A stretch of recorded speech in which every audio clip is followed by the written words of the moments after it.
minutos. Señor Jorge Tuto Quiroga, un gusto saludarlo. Muy buenos días y bienvenido a Fides. Buen día, John. Un gusto estar acá con Fides a través de la radio y toda la gente que te sigue en redes. Buen día para todos. Cuídense mucho todos, por favor. Bueno, comenzamos hablando esta mañana del entuerto de los respiradores que no acaba, ¿no? Y ahora estamos en dónde están los 170. ¿Cómo ha recibido usted esta noticia? ¿Qué análisis le merece aquello, señor Quiroga? A ver, con preocupación, John, porque entré aquí a la conexión y escuchaba por acá mostrar una entrevista donde ayer se decía que se tenían los respiradores y hoy se ve la noticia de que algunos no se sabe dónde están. ¿Qué es lo preocupante de esto? Que ha sido un bullado y sonado caso de corrupción donde hay gente detenida, exautoridades, exministros detenidos. Y uno se imaginaría que si esto es materia de semejante escándalo, lo primero que hay que hacer es garantizar que se tiene todos los respiradores bien empaquetados, bien encajonados para ser devueltos y que se pare la transacción. Uno entendía que eso es lo que estaba en curso y sorprende la información que está circulando ahora, que estás mostrando, de que algunos se habrían repartido, que otros están incompletos, que no se sabe dónde están. Quizá para la gente que nos escucha en radio, esto sería semejante a ir a una tienda a comprar un celular, una computadora, alguna mercadería que no es la que le habían dicho que era a uno y decir a la tienda, devuélvame la plata y la verdad que no sé qué pasó con lo que compré. Si uno quiere que le devuelvan el dinero, ¿qué haría cualquiera de nosotros, John? Empaquetar, encajonar y ir a la tienda, decir esto no es el producto que ustedes me habían dicho que se necesitaba y pedir ahí y tramitar la devolución. Y en el caso de esta situación, si había sobreprecio y había intermediarios, concluir con todas las investigaciones. Preocupante la información que sale, porque si algo yo hubiera pensado que en esta gestión de transición se tenía en un depósito precintado con cuádruple llave, era estos malhadados respiradores. ¿Qué haría usted, señor Tuto Quiroga? ¿Aceptaría 170 respiradores además de los 170 que nos han dado, salvando la imagen de la empresa española e intermediaria, o pediría la devolución de la plata? ¿Qué haría? Yo pediría la devolución, resolución del contrato y la persecución penal a todos los que hicieron la estafa, porque todo lo que vimos, John, cuando llegaron es que ni siquiera servían. No era solamente el tema del sobreprecio. Recordarás que la dificultad empezó cuando gente prestigiosa, intensivistas, especialistas médicos, señalaban que esas no eran unidades para proveer a la terapia intensiva o a los cuidados intensivos. Ahí empieza, si recordamos, el escándalo de esto. Y como no eran las adecuadas, se empieza a investigar el precio, que había otra oferta, el ministro, cómo se hizo y toda la dificultad. Aquí ha habido dolo y creo que lavar el dolo sería aceptar y que le mejoren un poquito. Si hubo dolo, hay que proceder a hacer el proceso de enjuiciamiento a todos los responsables. No sé en qué anda jurídicamente esto, devolver y procesar a todo el mundo e interceder ante el gobierno de España, es lo que puede hacer un Estado. Es decir, hubo una operación dolosa, ayúdennos jurídicamente aquí y en España a recuperar el dinero, porque fruto de esa acción ha habido gente que se ha quedado sin poder recibir un suministro vital, un respirador para salvar la vida. Señor Quiroga, usted ha sido noticia en las últimas horas, recibió la respuesta de la Comisión Interamericana de Derechos Humanos sobre el tema de esta cuestionante, esta consulta, la reelección. Tengo entendido que una última carta que enseguida vamos a ver acá en el streaming de Fides Televisión hace posible que usted pueda participar de esta audiencia, ya que no pueden ser presenciales, va a ser virtual. Cuéntenos un poquito, señor Tuto Quiroga, por favor. Bueno, gracias, John. Un tema importante. ¿Cuál es el antecedente? En Bolivia votamos una constitución que decía una sola reelección y 2 mandatos, a pedido del interesado, el tirano prófugo Evo Morales. La votamos en el 2009. ¿Qué sucedió? Sabemos que él en el 2013 utilizó un artilugio judicial, una maniobra grotesca, para decir que el primer mandato era república y que por ende ese no contaba para efectos de la reelección y que después del primero tenía un segundo y un tercero plurinacionales que solo contaban como 2 plurinacionales. Un truco avalado por la OEA del secretario general Insulza, tristemente. Yo fui a la OEA, hice las denuncias, la Comisión Interamericana y demás, pero el 2013, John, te confieso, estaba dominada la OEA con Insulza y con el sistema chavista de los socialistas 21, socios listos corruptos. ¿Qué sucedió? Mandato más, la cuartita, la cueca interminable, el cuarto mandato. Nos preguntó si le queríamos dar eso. Bolivia dijo no. Y a pesar de eso, sacó la interpretación de que no valía la Constitución que votamos, que no valía el referéndum y que ser tirano a perpetuidad era un derecho humano supuestamente protegido por la OEA. Ahí fuimos a la OEA, como recordarás, la OEA pidió una opinión a la Comisión de Venecia, jurisconsultos europeos, que decía claramente que la reelección no es derecho humano. Pues había que llevar eso a la Corte de San José. ¿Quién podía llevar esto? Perdón por la extensión, pero es importante por qué llegamos a Colombia. La Comisión Interamericana de Derechos Humanos. Para la gente que nos escucha, en la OEA el secretario general es, digamos, como el presidente. La Corte de San José es como el Poder Judicial. La Comisión Interamericana es como la Fiscalía, Defensoría del Pueblo. Entonces, la Comisión Interamericana, la suerte de Fiscalía Interamericana, podía hacer esta denuncia. Recordarás, John, que tratamos, se hizo audiencias públicas en diciembre de 2018, llegaron a Sucre y optaron por no meterse en un tema calificándolo de político. Entonces ahí teníamos que recurrir a un Estado. Mandé cartas a Evo Morales, él obviamente no lo iba a hacer, y recurrimos a Brasil y Colombia porque si tú recuerdas, John, en 2008, cuando hubo la negociación en el hotel de Cochabamba y la discusión de la Constitución en el Congreso, los mediadores internacionales eran la OEA, Naciones Unidas, Brasil y Colombia. Y como se estaba violando la cláusula de la Constitución garantizada por Colombia y Brasil, recurrimos a los estados de Colombia y Brasil. Estuvimos 4 veces con el presidente Duque para que se vea que no era un tema de animadversión personal. Las plataformas recogieron firmas, comités cívicos, Luis Fernando Camacho y otros. Llevamos 200,000 firmas a Colombia pidiendo que Colombia eleve la opinión consultiva. Conclusión, Colombia lo hizo. Octubre del año pasado, John, si revisas, lo anuncia en el 18 de octubre, gracias presidente Iván Duque de Colombia, expresidente Pastrana que nos ayudó, y pasa la opinión consultiva a la Corte. ¿Cuál es la consulta? ¿Es la reelección perpetua un derecho humano, sí o no? Presumimos que la Corte va a decir que no. ¿Cuál es la utilidad? Que va a sellar para... Conoció el referéndum, hizo un fraude gigantesco y quedará como lección para el hemisferio para evitar la base de los sistemas autoritarios que es el prorroguismo, Venezuela, Nicaragua, Cuba. ¿En qué se caracterizan? ¿Qué tienen en común? El prorroguismo eterno, que solo se termina por razones biológicas y pasa de Fidel Castro a Raúl Castro en Cuba o de Chávez a Maduro en Venezuela, y que va a quedar la triste tragedia que hemos vivido en Bolivia como un legado de una contribución a la democracia. Como tú dices, la sesión de la Corte, como estamos con coronavirus, 28 de septiembre, serán virtuales.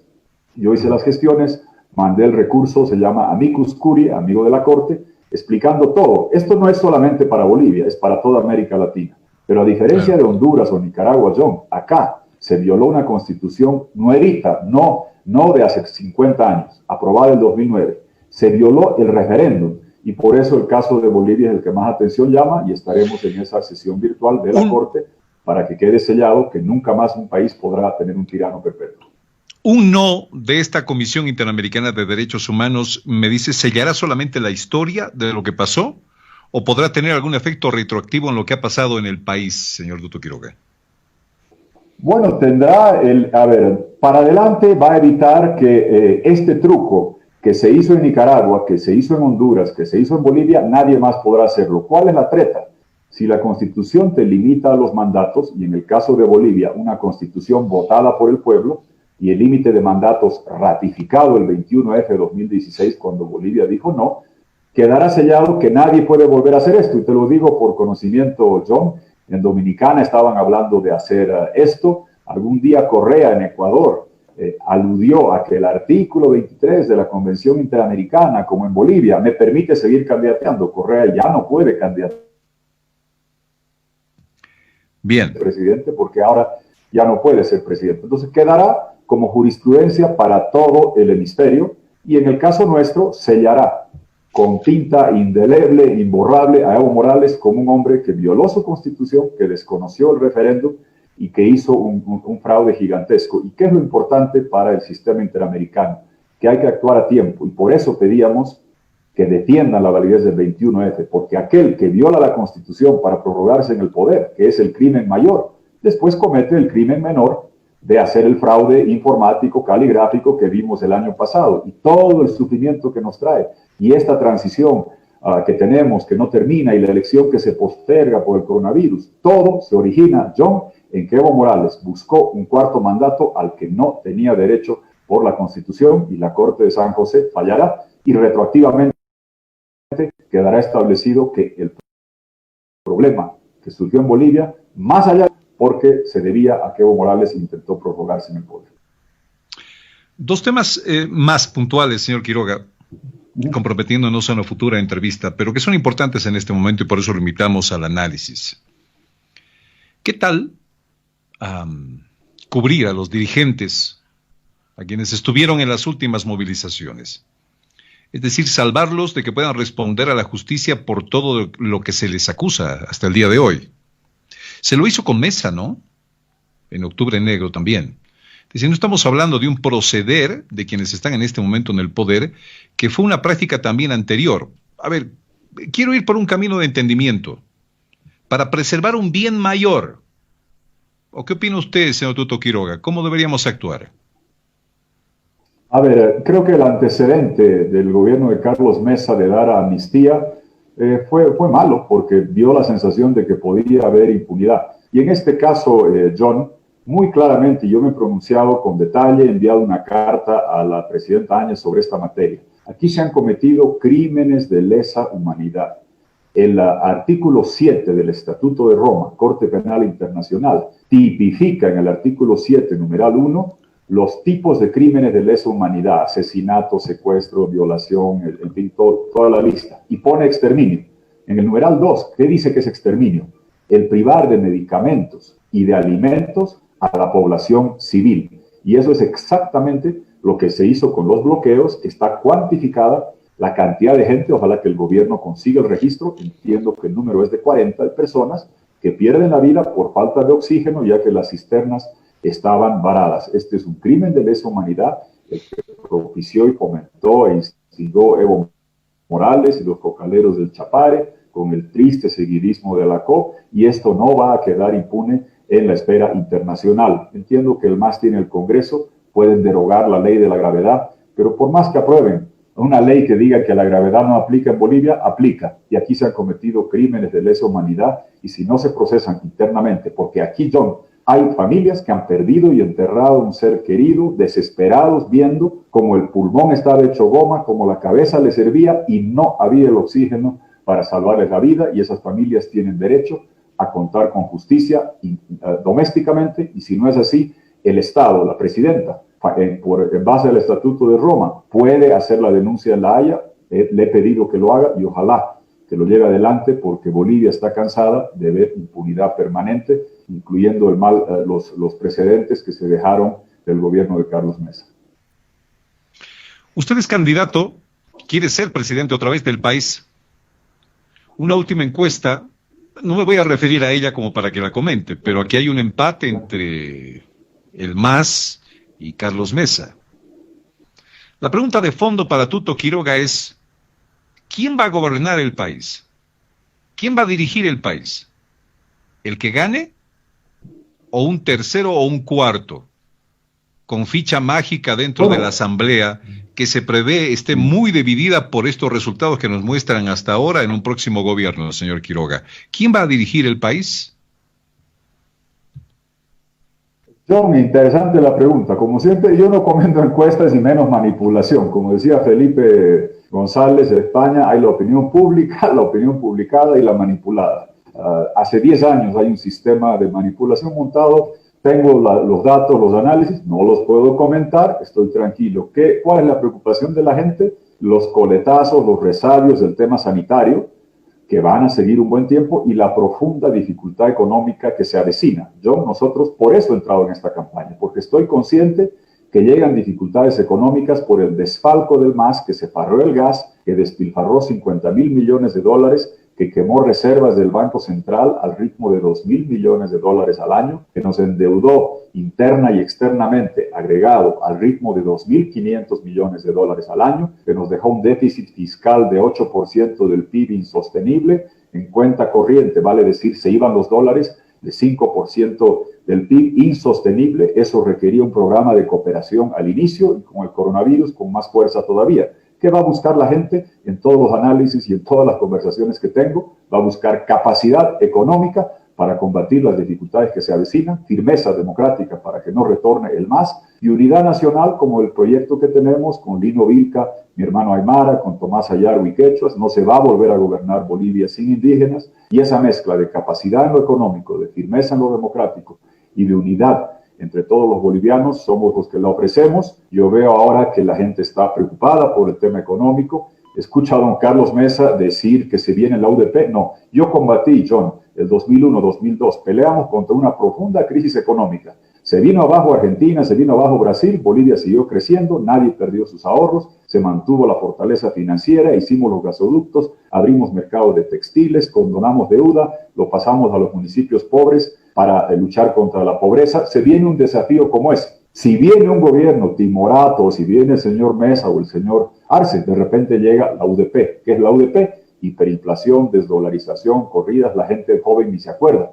Yo me acuerdo de joven anecdóticamente. Nosotros, justamente, John, la razón por la que estoy en esta campaña es porque sé las dificultades económicas que se avecinan. Señor Quiroga, estamos saliendo de 14 años de autoritarismo y podemos garantizar que la economía se estabiliza y que el MAS no vuelve más. Señor Quiroga, pero no me contestó la pregunta de fondo. ¿Quién gobernará? ¿El que gane las elecciones? ¿O el tema de alguien que tenga poder de decisión en el marco de la repartición de la nueva asamblea? Yo no te escuché la última parte. Bien. No, le digo que no me contestó a la pregunta que le hice, señor Quiroga. ¿Quién gobernará este país? ¿Alguien que gane y sea presidente? ¿O está en juego la composición de la Asamblea Plurinacional? A ver, interesante, ahora sí entro en eso, tienes razón, John. Depende quién es presidente, John. Yo tenía 40 de 157 parlamentarios, reformamos instituciones, gobernamos, sacamos el país adelante. Depende si entra un gobierno con firmeza y capacidad. La gobernabilidad se la construye con una presidencia firme, con capacidad en función a una agenda clara. Yo no soy timorato, ni ando con miedo, ni me corro de los desafíos. La pregunta que haces depende de quién es el gobierno. Si es Arce, Arce es el títere, y Arce no ha venido a ser presidente, ha venido a ser bancada por el MAS no va a ser gobierno. Si la opción alternativa al MAS entra asustada ante el MAS, preocupada por el MAS, sujeta y condicionada por el MAS, entonces tendremos la repetición y reedición de lo que se vivió 2004, 2005, lo que vemos que el MAS con presión domina. Yo estuve en el gobierno, a mí no me hicieron bloqueos en el Chapare un año, había libre tránsito, gobernamos con firmeza, con capacidad, salvamos la economía, luchamos contra el narcotráfico, reducimos 80% de la cocaína. Si yo soy presidente, voy a gobernar yo con capacidad, con firmeza. Si son otros, habrá que preguntarse, y por eso estoy en esta campaña. Señor Duto Quiroga, muchísimas gracias, le mando un abrazo. Gracias, John. No será la última vez que lo tengamos aquí para analizar los temas, este tema del fragor electoral. Muchas gracias.